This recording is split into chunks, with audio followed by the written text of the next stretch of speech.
الحمد لله الذي حمده والصلاة والسلام على من لا نبي بعده. أما بعد فأعوذ بالله من الشيطان الرجيم. بسم الله الرحمن الرحيم. قال الله تعالى عز وجل في القرآن المجيد: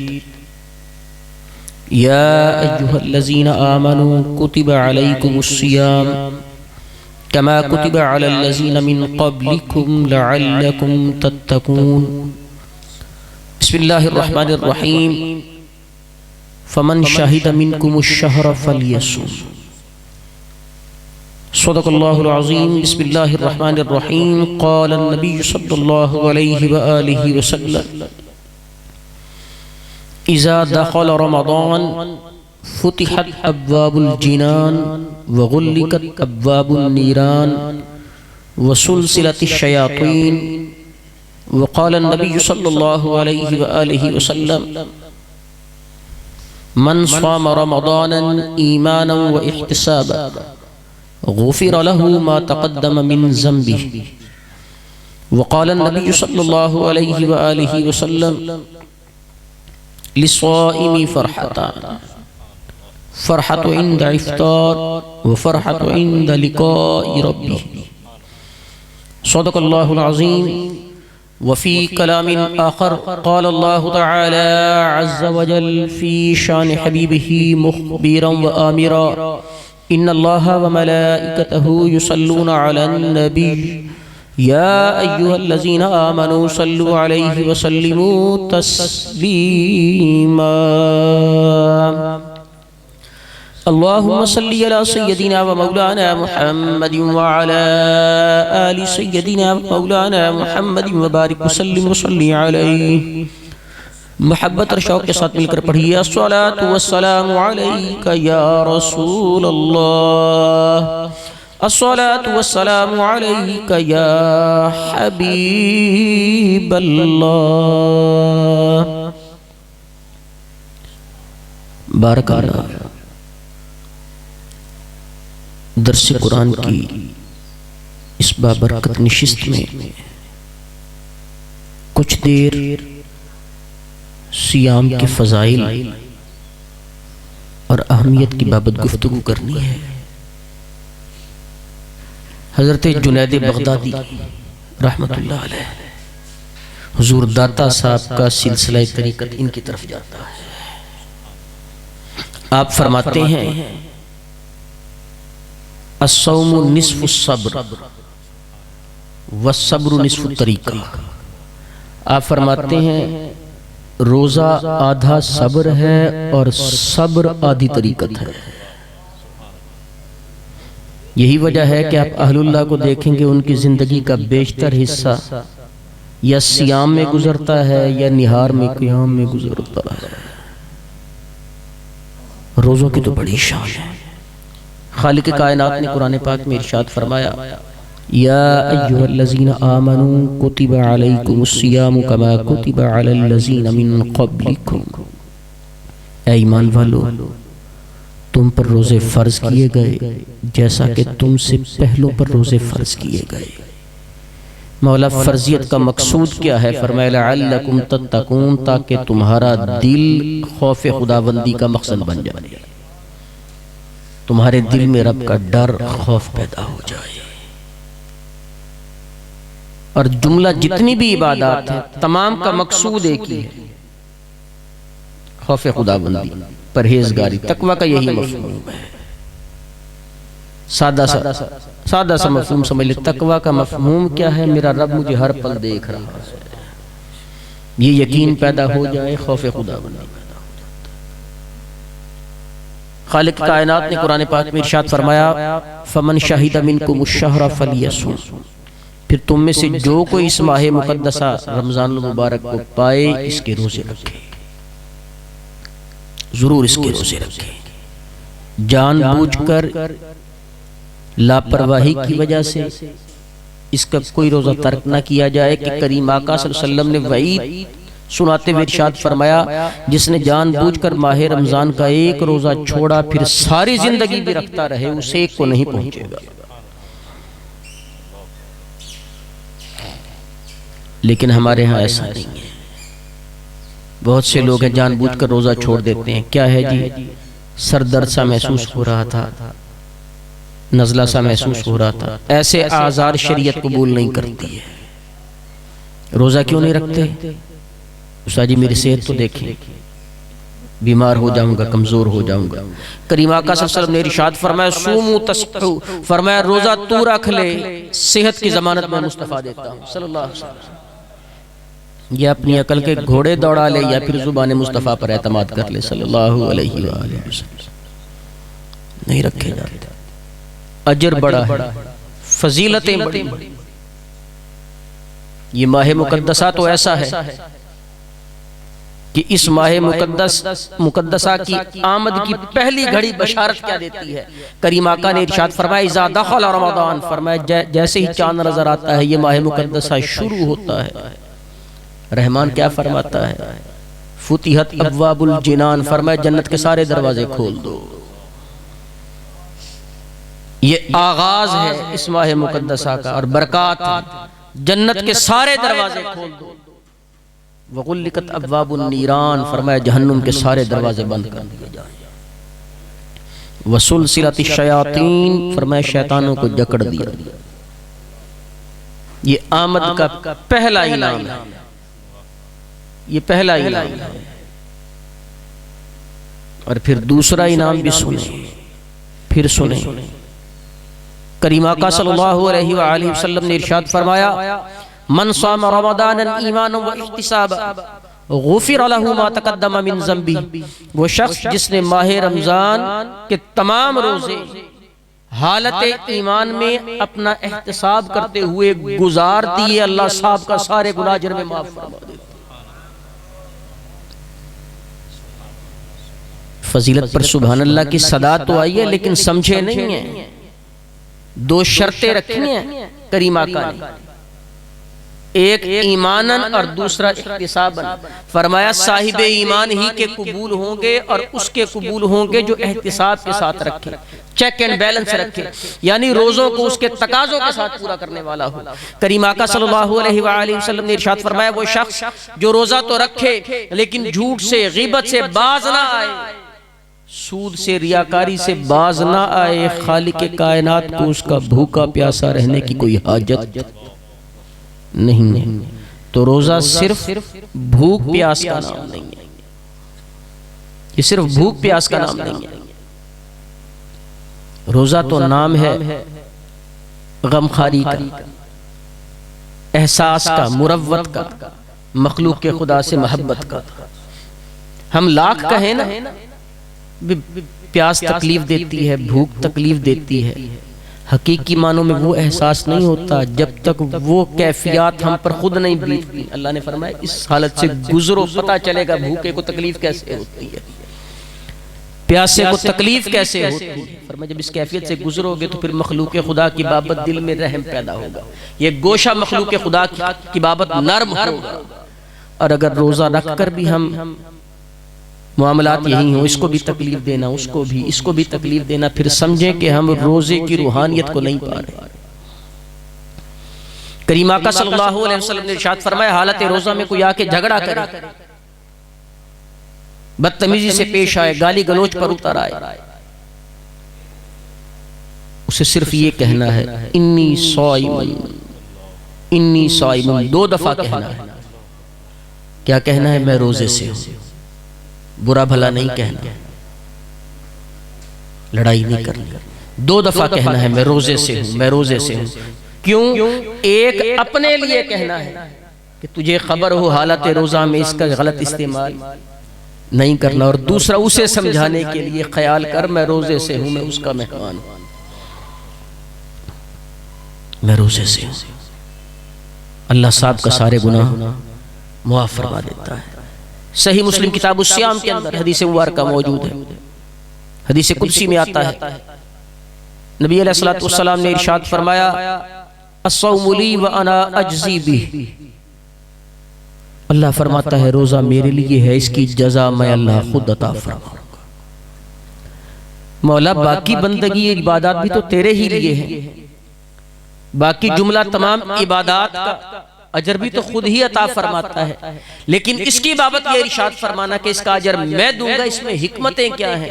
علماء فرماتے ہیں باقی جتنے بھی اعمال صالحہ ہیں اللہ تعالیٰ ان کا اجر ان اعمال کی بدولت عطا فرماتا ہے، اور روزہ ایسی عبادت ہے اللہ تعالیٰ عمل کی وجہ سے اجر عطا نہیں فرماتا، اپنی شان کریمی کے مطابق اجر عطا فرماتا ہے۔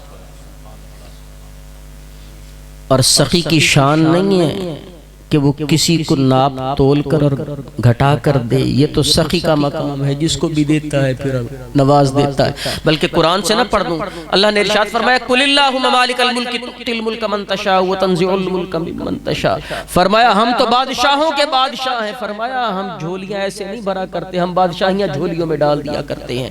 ایک جملہ سن کر جائیں، جو اپنی ذات کے منکر فرعون کو بادشاہ بنا دیتا ہے، جو اس کا ہو جائے نہ جانے کیا عطا کرتا ہے۔ میرا جملہ نہیں سمجھے، کریم جملہ سمجھ گئے ہیں، جو اس کا منکر ہو جائے اسے تو پورا مصر دے دے، اور جو ہو ہی اسی کا، شاید میرا جملہ سمجھنا۔ اسی لئے رحمان نے فرمایا عمل کے مطابق نہیں دوں گا، اپنی شان کریمی کے مطابق عطا کروں گا۔ تو روزہ رکھنے والا تو انسان ہے نا، تو دل میں کبھی تو لالچ آئی جاتا ہے، ہرس آئی جاتا ہے، مولا اچھا اپنی شان کے مطابق دے گا، ان میں سے جو دے گا اس میں سے کچھ بتا دے۔ اگلی روایت میں کیا آتا ہے؟ حدیث قدسی میں آتا ہے، رحمان فرماتا ہے الصوم لی وانا اجزا بی، اور روزہ دار سن لے روزہ میرے لیے ہے، اس کی اجر میں اللہ خود ہو جاتا ہوں۔ اس کا اجر خود ہو جاتا ہوں کا مطلب کیا ہے؟ روزے دار اگر روزوں کو تقاضوں سے ایمان کی حالت میں نبھا لے، فرمایا ان خوشبختوں میں ہوگا جنہیں بروز حشر اپنا دیدار سے نواز دے۔ حدیث مبارکہ میں آتا ہے للصائم فرحتان، فرحت عند افطار وفرحت عند لقاء ربی۔ کریم آقا نے ارشاد فرمایا، میں اپنے انداز سے ترجمہ مفہوم بیان کر دیتا ہوں، ترجمہ نہیں کر رہا۔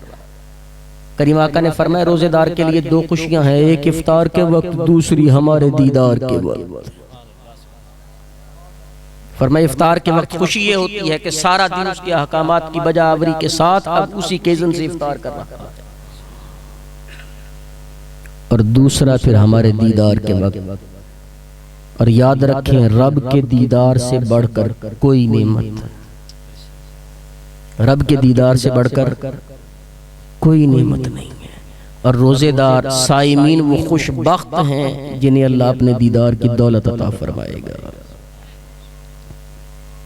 اور یہ ماہ مقدسہ بڑی شان والا ہے، بڑی عظمتوں والا ہے۔ پھر سنیں اور دل کے کانوں سے سنیں۔ کریم آقا صلی اللہ علیہ وسلم اپنے منبر پر جلوہ افروز ہوئے، پہلا قدم رکھا آمین فرمایا، دوسرا قدم رکھا آمین فرمایا، تیسرا قدم رکھا تو آمین فرمایا۔ کریم آقا کے غلام موجود ہیں، صحابہ کرام رضوان اللہ اجمعین حکمت دریافت کی، اس سے پہلے کبھی آپ نے ایسا عمل نہیں فرمایا۔ تو کریم آقا نے فرمایا جبریل امین آئے تھے، 3 دعائیں کی ہیں، میں نے ہر دعا پر آمین کہا ہے، ہر دعا پہ آمین کہا ہے۔ فرمایا جبریل امین آئے، آ کر کہا وہ شخص ہلاک ہو جائے جس کے سامنے آپ کا ذکر خیر ہو، آپ پہ درود پاک نہ پڑھے۔ اس کا مطلب کیا ہے؟ کہ اس نے نبی کے ذکر کو اہمیت ہی نہیں دی صلی اللہ علیہ وآلہ وسلم، وہ کریم کے ذکر کو اہمیت ہی نہیں دیتا، اپنی باتوں میں مشغول رہتا ہے۔ تو فرمایا جو یار کی طرف نہیں آتا ہے پھر اس کے لیے ہلاکت اور بربادی ہے، اور جو یار کا ہو کے رہ جاتا ہے بلکہ جس کی صدا یہی ہو تیرے درد کتیاں نال ادب، فرمایا پھر اس کا معاملہ کچھ اور ہوتا ہے، اس کے لیے نجات ہے، جو دور ہو گیا اس کے لیے ہلاکت ہی ہلاکت، ہلاکت ہے اس کے لیے جو حضور سے دور ہو گیا۔ اور یاد رکھیں دعا کرنے والے جبریل امین ہیں، آمین کہنے والے آمنہ کے لال ہیں، خیال کرنا۔ دوسری دعا کی مولا جو والدین کو بڑھاپے میں پائے خدمت کرے پھر بھی جنت میں نہ جائے وہ بھی ہلاک ہو جائے۔ کریم آقا نے آمین فرمایا۔ کہنے کا مقصود کیا ہے کہنے کا مقصود یہی کہ والدین کی خدمت کرو، اس خدمت کے عوض میں اللہ تعالیٰ جنت عطا فرما دیتا ہے۔ اور تیسری دعا کیا فرمائی؟ فرمایا جو ماہ رمضان کو پائے پھر بھی بخشش کا سامان نہ کر سکے وہ بھی ہلاک ہو جائے۔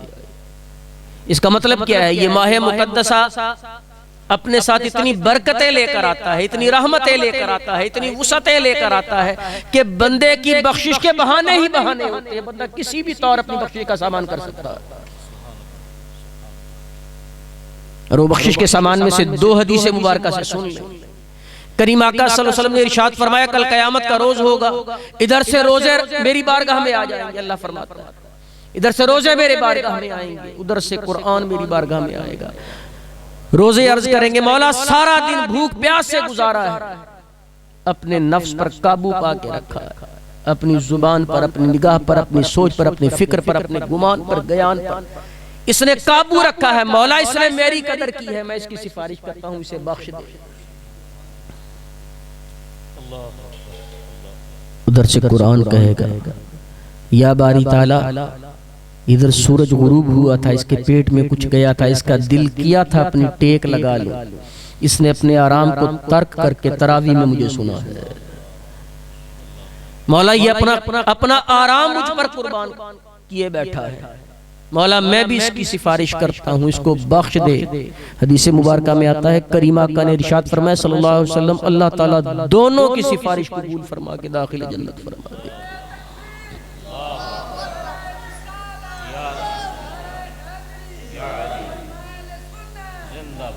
اللہ تعالیٰ دونوں کی دعا قبول فرما کر۔ ویسے بخشش کے لیے تو ایک ہی وسیلہ کافی ہوتا ہے، یہاں تو پھر دو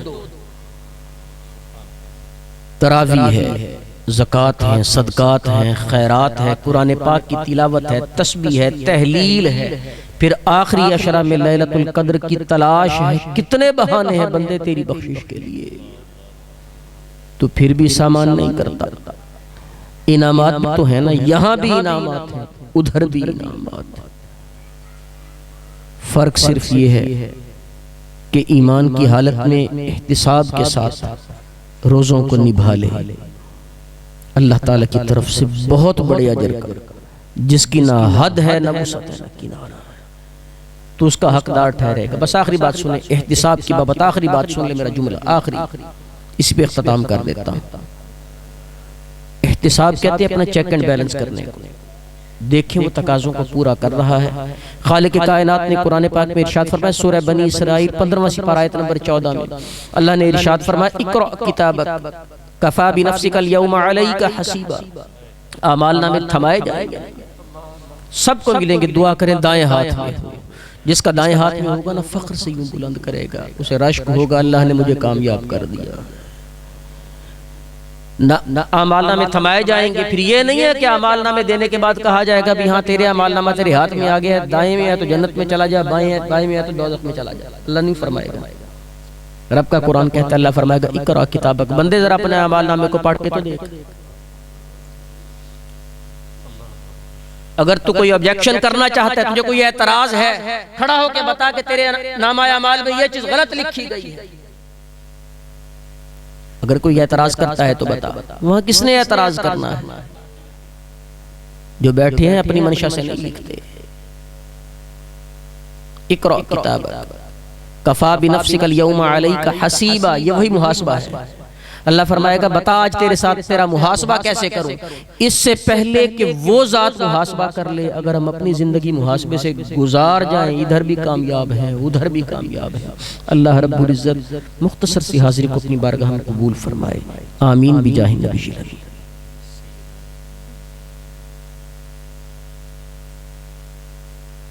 حکم ہوا ہے مخدومہ کائنات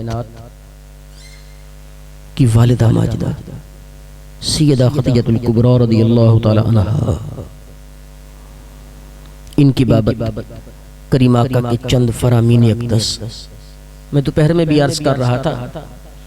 ام المومنین سیدہ عائشہ صدیقہ رضی اللہ تعالی عنہا آپ فرماتی ہیں کریم آقا جب بھی میرے پاس آیا کرتے تو آتے ہی ذکر خیر سیدہ خدیجہ الکبریٰ رضی اللہ عنہا شروع ہو جاتا، کافی دیر بیٹھے رہتے، یہ ذکر طوالت اختیار کر جاتا، کریمہ کا اٹھ کے جا رہے ہیں، لبوں پر پھر انہی کا ذکر ہے۔ آپ فرماتی ہیں اپنے حسب نسب کے اعتبار سے، اپنی وجاہت کے اعتبار سے، اپنے حسن کے اعتبار سے اور اپنے مال کے اعتبار سے میں نے کبھی کسی پر رشک نہیں کیا۔ اللہ نے مجھے بہت نوازا، اس لیے کہ صدیق اکبر تاجر تھے تو مال کی بھی وسعت تھی، ہر چیز کی وسعت۔ فرمایا میں کس پر رشک کروں، جسے چاہیے مجھ پر رشک کرے۔ فرمایا میں صرف ایک ہستی پر رشک کرتی تھی، وہ سیدہ خدیجہ الکبریٰ رضی اللہ تعالی عنہ کی ذات بابرکات ہے کہ کریمہ کا کی زبان اقدس پر بارہا ان کا ذکر خیر سنا ہے، اور جب بھی ذکر فرماتے چشمان مقدسہ بھیگ جایا کرتی تھی۔ ایک مرتبہ میں نے پوچھ ہی لیا، میں نے کیا پوچھا کہ یا رسول اللہ صلی اللہ علیہ وسلم فدا کا امی و ابی، آپ پر میرے والدین قربان ہوں، آپ اتنی کثرت سے ان کا ذکر کرتے ہیں، یوں لگتا ہے کائنات میں کوئی دوسری عورت ہے ہی نہیں۔ تو کریمہ کا کے الفاظ بھی سن لیں، آپ نے فرمایا انہا کانت انہا کانت انہا کانت، 3 دفعہ فرمایا وہ تھیں، بس وہی تھیں اور وہی تھیں اور وہی تھیں۔ یعنی اپنے فضائل میں، خزائل میں، شمائل میں کوئی ان کا ثانی ہی نہیں ہے۔ وجہ کیا تھی؟ تم میری سکھوں کی ساتھی ہو، وہ میری دکھوں کی رفیق ہے۔ شاید میرا جملہ کسی کے دل پر چوٹ کر جائے۔ جب بہت سے ہونا، جب چاہنے والے بہت سے ہو پھر بہت سے ہوتے ہیں، جب صرف ایک ہی ہونا وہ ایک ہی ہوتا ہے، اسی کو تو یگانہ کہتے ہیں، اسی کو تو یگانہ کہتے ہیں۔ کریمہ کا ارشاد فرمایا آمنت بی حین کفر بی الناس، فرمایا اس وقت مجھ پر ایمان لائی تھی جب لوگوں نے میرا انکار کر دیا تھا۔ وصدقتنی بی حین کذبنی الناس، فرمایا اس وقت میری تصدیق کر رہی تھی جب لوگ مجھے جھٹلا رہے تھے۔ وواستنی بمالہا حین حرمنی الناس، فرمایا اس وقت اپنا سارا مال مجھ پر نچھاور کر دیا تھا جب لوگوں نے اپنے ہاتھ تنگ کرتے مجھے گھاٹیوں میں محسوس کر دیا تھا۔ فرمایا کہ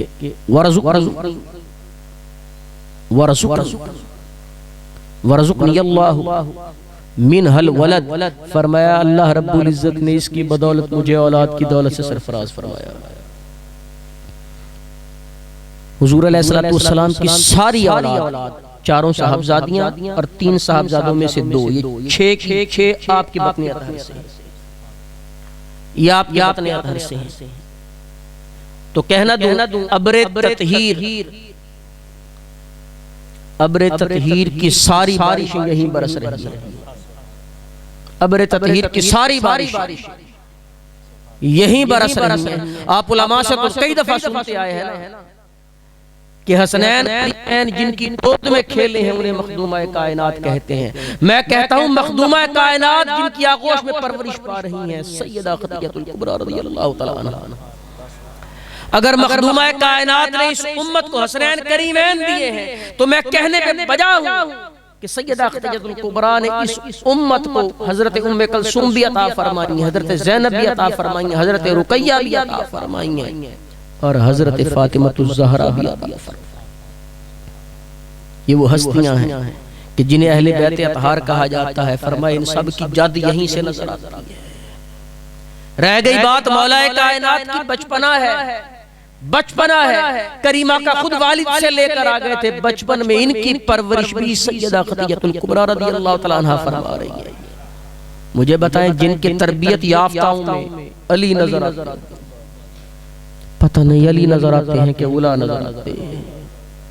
مخدومہ کائنات حسنین کریمین ہیں، خود سمجھے وہ کتنی شان والی بیوی ہوگی، ان کے مقام و منصب کا کیا حال ہوگا جو اپنا سارا مال نچھاور کر دیا۔ بس آخری بات سن لیں، ہمارے ہاں رواج کیا ہے نا کہ جو چیز گھر میں سب کی ہے نا، بھئی یہ کار کس کی ہے، یہ کس کا ہے، یہ ہمارا ہے، اور جو عورت اپنے جہیز میں لے کر آتی ہے یہ کس کی ہے، یہ میرا ہے۔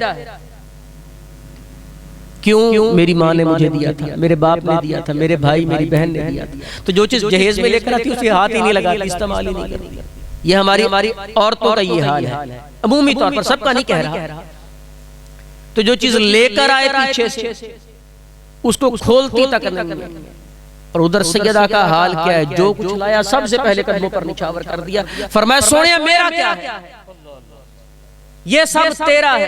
اور حضور کے منہ بولے بیٹے حضرت زید جن کا ذکر قرآن میں ہے، حضور کے منہ بولے بیٹے، یہ بھی سیدہ خدیجہ الکبریٰ رضی اللہ تعالیٰ عنہ کے غلام ہیں۔ آئے سب کچھ نچھاور کر دیا۔ ایک دفعہ دیکھا کریم آقا نے یوں سر پر دست شفقت رکھا ہوا ہے، ہاتھ باندھ دیے، فرمایا ہر چیز نچھاور کر گئی، ادھر دھیان نہیں کیا، فرمایا یہ بھی آج سے تیرا، جو ہر چیز نچھاور کی بیٹھی ہے، ہر چیز نچھاور کی بیٹھی ہے۔